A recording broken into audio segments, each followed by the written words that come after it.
Companies count on renewal sales for predictable recurring revenue, which is extremely important for the stability of a business. In addition, because you're providing value over time, renewal business fosters higher lifetime value and a greater opportunity for customer loyalty. But what should your renewal process look like?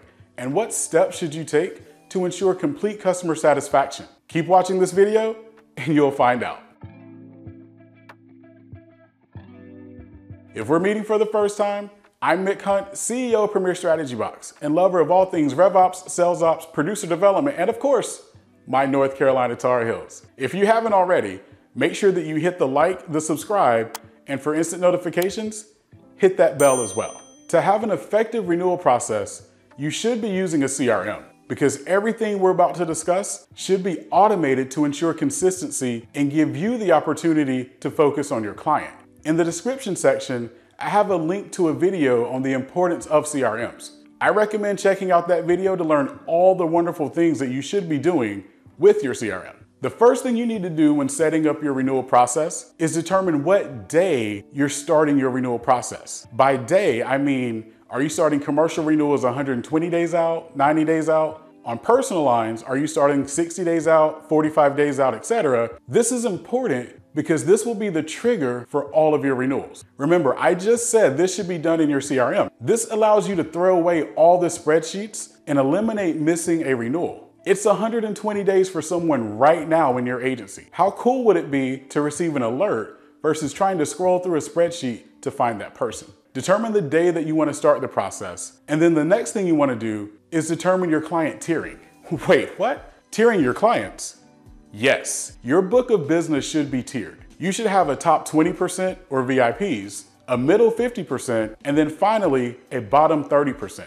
You can personally use whatever criteria you want to define those tiers. But for me and my agency, it was split by revenue. For some, it could be split by a combination of revenue, policy count, or referral partners. The key is you want to define your renewal process by those tiers. Your VIPs should get a very specific process. Maybe they get a couple of calls prior to renewals. Maybe you remarket them every year. Maybe they just get a couple of correspondences throughout the journey. The point is, since these are VIP clients, do whatever it takes to ensure that they renew. Within your CRM, you should create a checklist that outlines what should be done for them and how it's done specifically for your VIPs. Make sure that you have tasks automatically set up to match the days that you want those things done. For your middle tier, you want to make sure that you communicate with them, ask for any changes and updates about the risk, but maybe you only want to re-quote them if their premium increases by a certain percentage. Just like your VIPs, you should have a checklist with tasks and follow-ups. Also,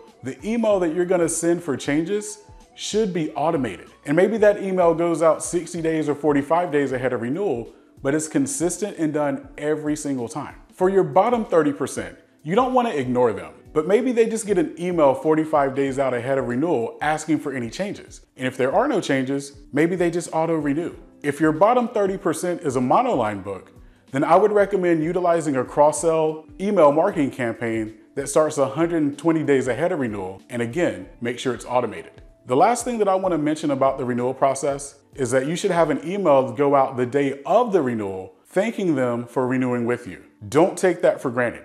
Your customer wants to feel appreciated, and it's a nice way to ask for a review and a referral. You want to maximize every client interaction. Speaking of client interactions, that's the next process that we're going to tackle. But before we go there, don't forget to share this video with a friend or colleague. And as always, hit that bell for instant notifications. In the comment section, tell me how you currently tier your clients within your agency. Let's go to client interactions. I'll see you there shortly.